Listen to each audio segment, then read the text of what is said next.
Hello, everyone. This is Winston. The Rising Tides charity is focused on helping everyone in our world find or refine or redefine and refine their own creativity.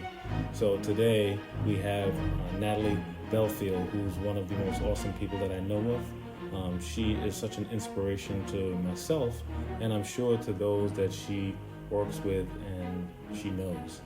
So when you hear her today, I'm asking everyone who is wherever you are and wherever you may be listening to us to really think about some of the words that she shares with us today, some of the thoughts, some of the inspiration, some of the points, because it is something that will be very effective, effectual in your life. So with that being said, hey Nathalie, what's up? Hi Winston, thank you for inviting me. I'm honored. So Nathalie, just so you all know, Nathalie and I, we used to work together in the past, and we would have these times where we would sit down and just talk about ways to inspire ourselves as humans and how can we propagate that amongst other people that we know. And it was such a delight in my time. And for all of those who are listening to us, Nathalie is also a member of our organization. Specifically, she's one of our board members that's helping to craft and helping us to really define and refine all of the things that we're doing around this. So, Nathalie, thanks again for joining. Tell the people here, let's just jump right into it. Tell the people here about when you're ready to be creative or to get in a creative space, what's some of the ways that you do that? Is there tools that you use? Are there environments that you place yourself in order to make that happen? Let's talk about that a little bit. Yes, absolutely. For me, what inspires me really is nature. My favorite time of the day is really dawn, when the sun is just rising. I love to hear the birds first thing in the morning because it just always reminds me that God is working. Because, the birds don't have an alarm clock. They don't know what time of day it is, but they're just being. So it really just, I wake up and mentally I immediately start thinking about things that I'm grateful for, and hearing the birds normally is the first thing. But, I love being in nature, just hiking, being around water. I often find times during the day I have to walk outside and be near grass or a tree or something just to remind myself to stay grounded. So those are the most inspirational times for me. You mentioned hiking. Have you ever gone on hiking? That's something I've never officially done. I've only been on hikes where I get lost kind of hiking, or I'm walking somewhere and like, where am I at? Next thing you know, I'm on a hike. But I've never been. I've gotten lost, yes. I find myself mostly on the mountain closest to me, which is Kennesaw Mountain. But I went on Red Top Mountain one day with my husband and family, and we got lost. And the funny part was him being a guide and leading us. He did not want to admit that we were lost. So we ran. He just kept saying, "We're going the right way. We're going the right way." And we run out of water. The sun's going down, and it's like, are we still going the right way? So, but it's okay when you're in nature because you have so much to pay attention to that it's not a bad time until you start getting tired. Yeah. That sounds like one of those movies, and I might be a little bit like him because I'm sort of from the city, and so when I'm out in nature, as much as I love it, because I'll get into it and I'll really love it, I get so I'm not afraid of human beings. I'll get all frosty in New York on somebody pretty quickly. However, insects and flying things flying around me, I'm like, what is this? What is that? Yeah, I can't. If you ever take time to pay attention to things that are just being, it can really bring you present into the time. Like as a kid, my mom thought it was strange that I could sit there and watch ants for the longest time, and they would really fascinate me because they're going about their business, living their lives, moving things, carrying things. Everyone in the colony has their duty, and it's like they're being. You could be over them, watching them, and you have no consequence to them in what they have to do. You could drop things in front of them, you could pick them up, put them down, and they get right back on their mission of what they were doing. If you ever pay attention, if you've ever played with ants. But again, my mom never understood that. Me watching earthworms and ants and just trying to understand how they would just continue being. One thing you said that's really interesting to me, and thinking about how ants are, right, and the way they work collectively with each other. Mm-hmm. They don't seem to ever have any disputes, right? Everyone knows their role. Everyone knows what they're trying to accomplish. They kind of exemplify, I think, sometimes what human beings would love to do. They walk, they go in order. That's when you said it, I just thought about it. It's like, man, ants are so unified on purpose in whatever they're trying to do. Maybe our new mantra could be, for us humans to be like ants or be more like ants. Be like ants. Be on purpose. Understand your role and that you're part of something so much bigger than you, and that your role is just as important as the next person's, and not allow yourself to be distracted. Stay focused, and whatever obstacle is in your way, don't be afraid to try to get around it or move it or even lift it. Ants can lift, 100 times more of their weight? So... That's right. And I've heard this from many people about how some leaders and people in general, how they treat other people with the same respect, because in my opinion, or the same dignity, because in my opinion, like, maybe this is a little bit tight or a little bit intense for some people, but we are all created here equally. God does not know that I'm the janitor of a thing. God does not know that I'm the president of the United States. I am his child, period. And I am to treat every human being that same way. And so I hear that a lot. And you just like as always, Nathalie, when I talk to you, I get so inspired and I start thinking about things. You've been doing that for years, so I appreciate you. Oh, you're welcome. And I used to think that I was intruding. and I didn't stop though. I was stopped by early. Remember? Yeah. And I'm like, oh, it's 7:00. You're here. Yeah. Well, this is how I don't know. That's always been how I think about things. Like, if I've got a job or an office that I have to be in at a certain hour, I need to be there before the office starts. I need to leave before that for a couple of reasons. Because me personally, my thoughts. I like to have a game plan about every single day of my life. And those hours, those minutes allow you to do that. And secondly, it's a great way to introduce yourself to people. I used to do this thing that I don't know if everyone loved it, but I worked at this office once, and there was a lot of people that worked with me, probably about a couple of hundred. And sometimes I would just stand out in the front of the door in the morning and just say hello to everybody. I'll just say, what's up? How you doing? How's your kids? How's this and the other? And sometimes, through the hubbub of rush hour and all that, people, sometimes when they get to their office, they're not in the greatest of mood, right? They're dealing with Atlanta traffic.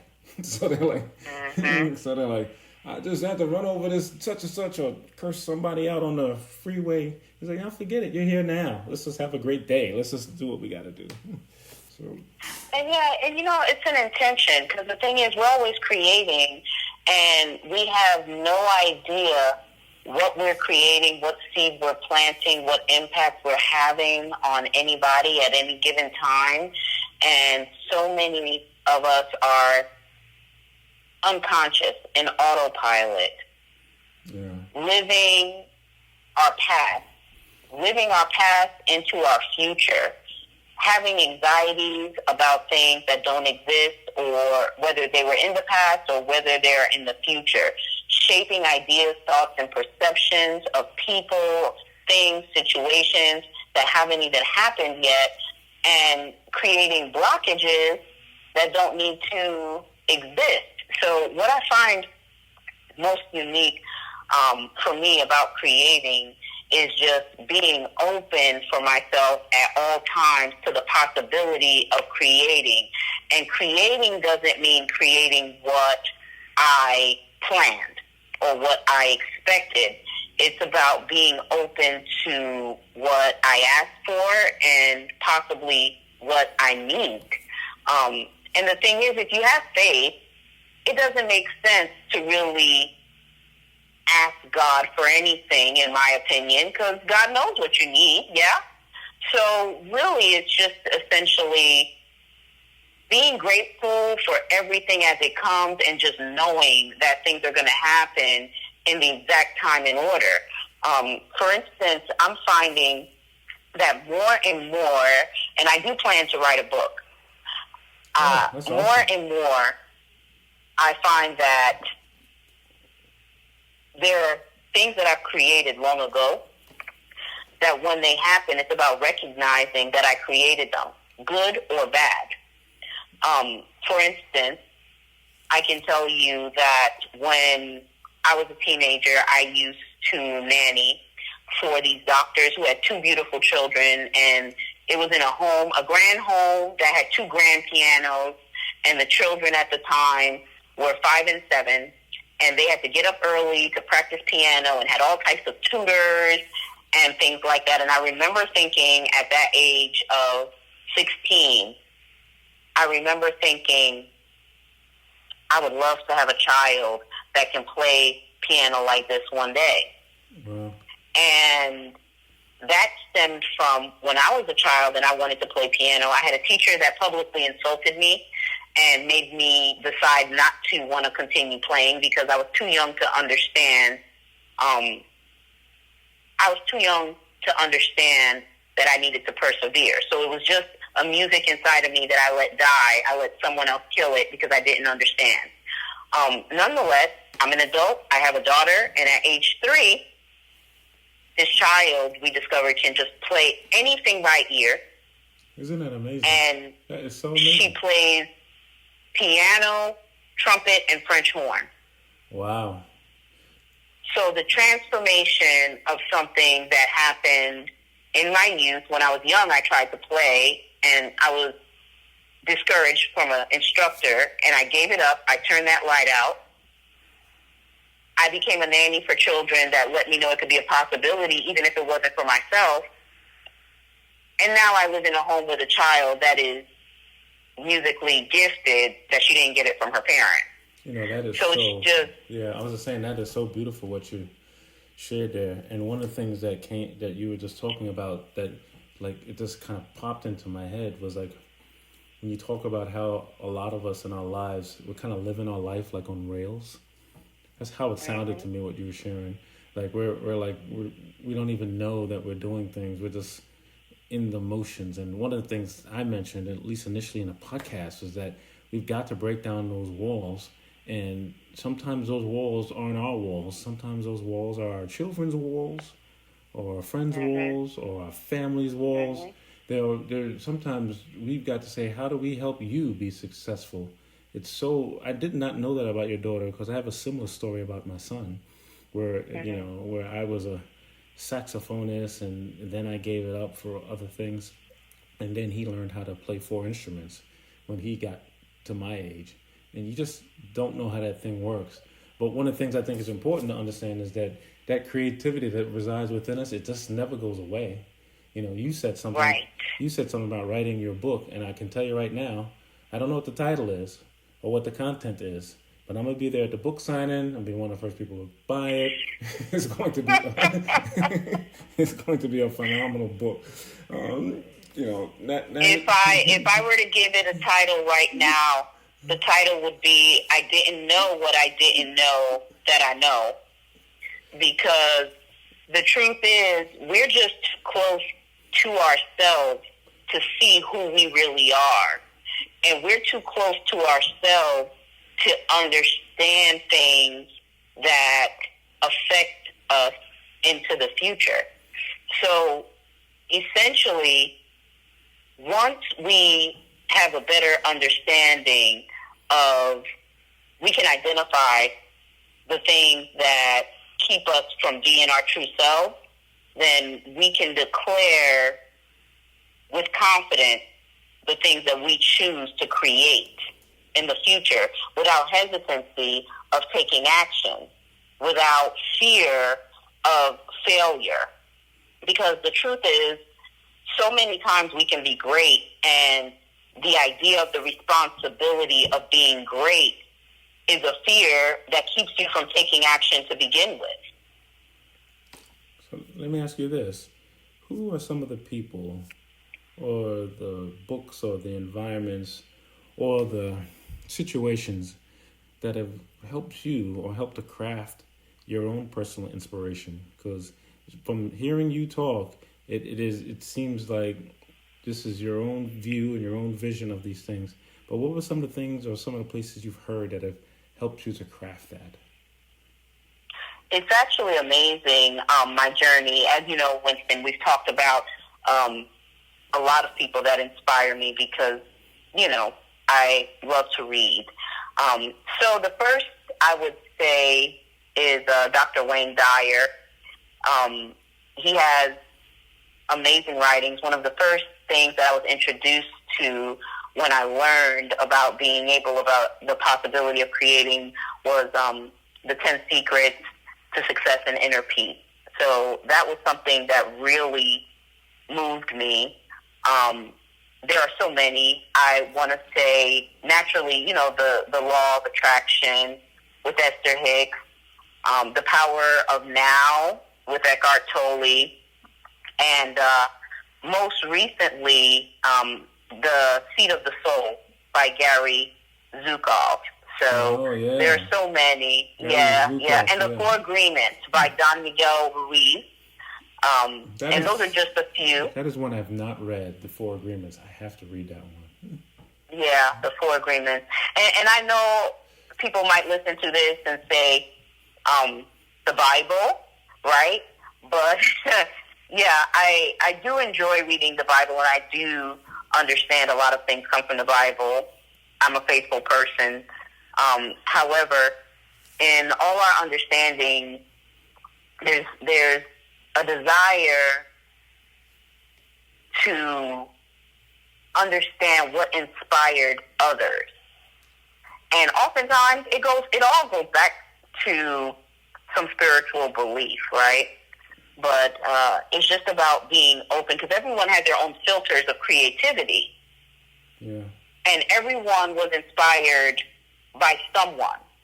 So considering their filters of creativity and then having a filter of creativity of myself that's shaped by their understandings and interpretations and things like that, it's really amazing when you start to consider things from a different perspective. Yeah, I think you're right that creativity is just people sometimes suppress it or they think it's something else. I had a good friend recently shared with me that she went to a meeting downtown about helping charter schools with, crafting their curriculum. And there was some person who had a very negative view about anything to do with the arts, to the point where they were like, well, we don't need that because they interpret the arts as something else, like just, music or something like that. And they didn't interpret the fact that the arts are so all-encompassing. And it actually helps to stimulate people who are interested in STEM technologies and other things. I would not consider a scientist or someone who's an engineer. I would not consider them a non-creative person. I would consider those people as creative as an artist. Exactly. If you've been to places, Chicago, Philadelphia, New York, there is no way that you can be among some of those architectural, structural, genius designs, and not including, you think about pyramids and things like that, and for instance, even if you've been to Stonehenge, there is no way that you can go to these places, that you can go to these castles, that you can go to these museums, and that you can't be taken back by the bigness of what we are looking at. There's absolutely no way that you can't feel the presence of God in the creation, because it was from nothing. In the beginning, there was nothing, and then there was a word. So for people to have an idea about something and then to declare and create, it's exactly on the same level of the story of creation itself. So what we define as artistic, people are being artistic and creative every day, but the problem is they don't define or identify themselves as artistic. Yeah. And then we're always creating. Yeah, and then going back to our conversation about the walls or the rails, they make these boxes that aren't real. Right. I think we make boxes sometimes to make ourselves feel good, or to let us know that, hey, especially when we start to create things, we know that there's a spiritual moment happening, right? When whatever we're creating. Mm-hmm. And sometimes we fear that. And as opposed to embracing that, we say, I got to put a wall up around it to make sure that I don't get there. I don't take that one step closer to being what I've been created to be. It just seems so odd that we've been created to create. We haven't been created to not create and to just go through the motions in this life. We actually can create other human beings. We can actually create. We can create so many things in this world, and I think it strikes me so much when we as human beings start to act non-human. There's a difference between us and the birds and the dogs and the ants. It just is. As much as the ants are going through the motion and they're playing their role perfectly, as far as we can tell, they aren't thinking the same way that we do. And it's amazing how when you're open to anything, it's amazing how creativity finds you and creative people find you, and how easy it is to get in a flow with someone when you haven't decided to be in a box or put someone in a box. It's amazing the energy and conversation that comes from just being open to the possibility of creating something that you had not previously considered. And that's what it is. There are people, they plan so much, they have these ideas, and the idea of starting over terrifies people. The idea of going in a direction they had not planned, the idea of learning something that they did not know, or having an experience that they did not anticipate. It's just, the sheer essence and definition of creativity is inhibited by an expectation that is not real.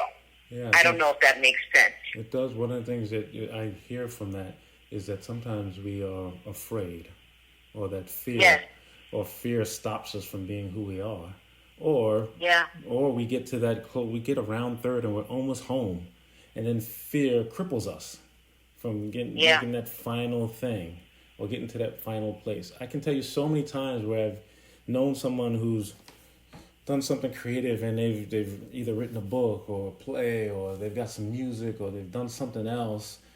Even people making like apps, and then at the last moment say, well, what happened with the thing? Well, I decided to do this. To me, I was just like, my gosh, if you finish it or get to that one point, the law of attraction that you mentioned earlier starts to take over. You will bring people in your life. Like, I wouldn't be having this podcast, or I wouldn't be doing what I'm doing if it wasn't for the wonderful people that I've met over the last few years. I had a play recently, and you've been to one of my plays, and in one of the talks I mentioned, I shared that the reason why this has happened is because I took a step, right? I took one step, and then, the universe took the rest of them. And that's how come we're all here today talking to each other.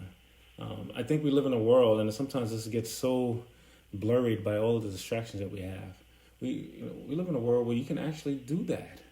We don't get up, like when you and I were born, we weren't predestined to be a person that would just fit into some cast.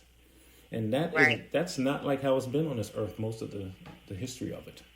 We can actually say, hey, at whatever age we are, whether we're in our 20s, 30s, 40s, 50s, we say, hey, I'm at this point now, and I just want to go ahead and do it. In my most recent play, I had a gentleman who was one of the greatest actors in the story that we had, and he was 71 years old.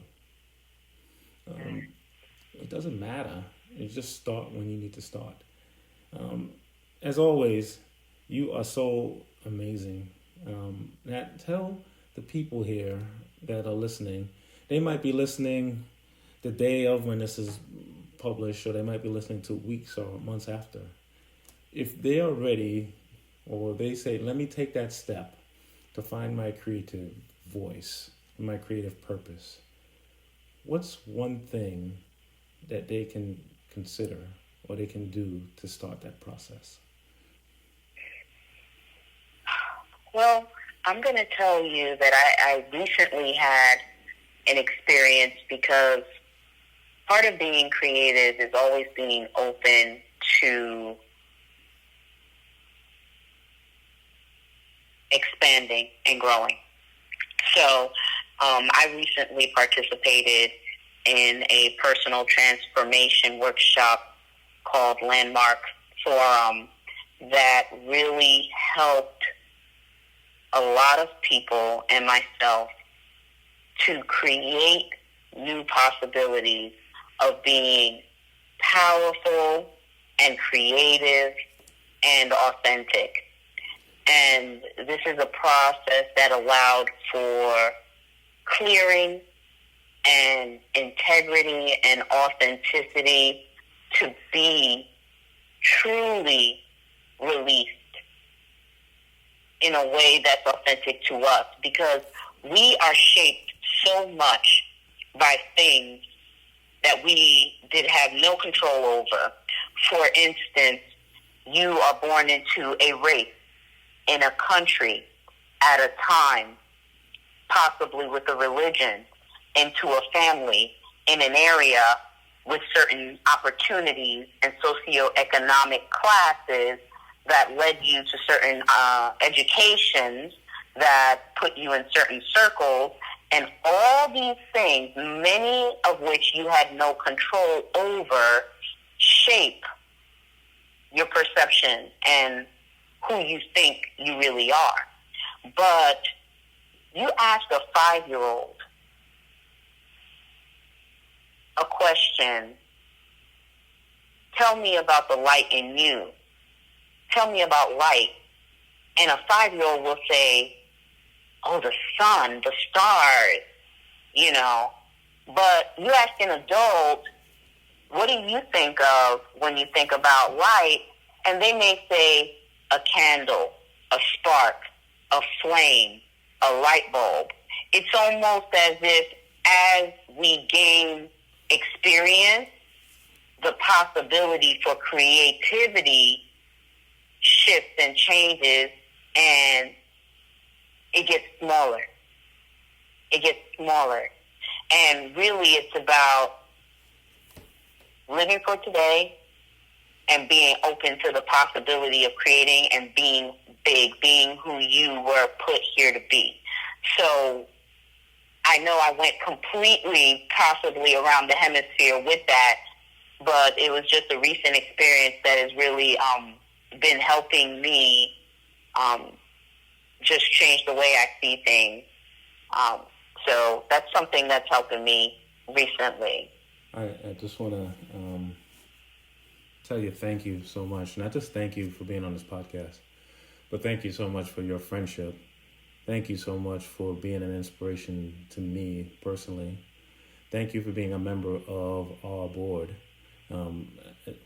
When the idea for this organization came about, I'm so sure some people looked at me like, well, you know, what's going to be the difference? And one of the things that I hoped it would be different is that the people involved are people who are there to help to spark that creativity. And you, Nathalie, you exemplify all of that. So I thank you from the bottom of my heart. You are great to have you part of our mission and our journey. If people who are out there want to talk to you, because I know that there's someone listening right now, wherever they might be like, oh my gosh, who is this Nathalie person? I got to talk to her again. I got to find a way to reach her. What's the what's the best way for them to reach out to you? Well, Winston, thank you for inviting me to be part of your organization, because I do understand and I really take to heart that a rising tide does raise up many ships, and it's very close to my heart. My nature is to help people. So it's really the essence of who I am, and I think that's really where our relationship started. Just there was no ulterior motive. There was really nothing but authenticity from the beginning, and I know that every time we communicate, something new is always created somehow every time we communicate, Winston. I don't know how that is, but we create an environment that just really sparks some really great ideas, and I really appreciate that. So I thank you for just being inspirational in that respect and creating the opportunity and having the conversations that are so thoughtful and thought-provoking that it challenges me to be bigger and to live life on the edge for today. So to answer your question, how I can be reached via email at NathalieBelfield.com, NathalieBelfield.com. And I'm sure if you look my name up on Instagram, you can find me there as well under my tag name, Natruly, NATRULY_B, meaning just being. That's all we can do. That is. Thank you so much, Nathalie. For those of you who are listening today, a rising tides lift all boats, lift all ships. Wherever you are, whatever you're doing, what are you going to do to not only help yourself unleash your creativity, but when you talk to somebody who's struggling with that, who is saying something that, oh, I cannot be creative, or creativity is for a certain group of people, how can you help them? How can you stop and say, no, you are, you were, you can be again? So make sure you follow us on risingtidescharity.org, our website. We are going to be having a webinar very soon, and we're going to be continuing to share our mission. Every contribution you give to our organization allows us to create amazing content. We have a view that this year we want to create some theatrical work and allow people to come to that theatrical work to just come, to just be creative. And the only way that can happen is by your contributions and your help in regards to what we're doing. This has been fantastic, Nathalie. As always, we could probably talk for the next hour and a half. I hope you will join us again here in the near future, because I think everyone who's listening would love to hear from you again. So thanks. Thank you. All right, take care, everyone.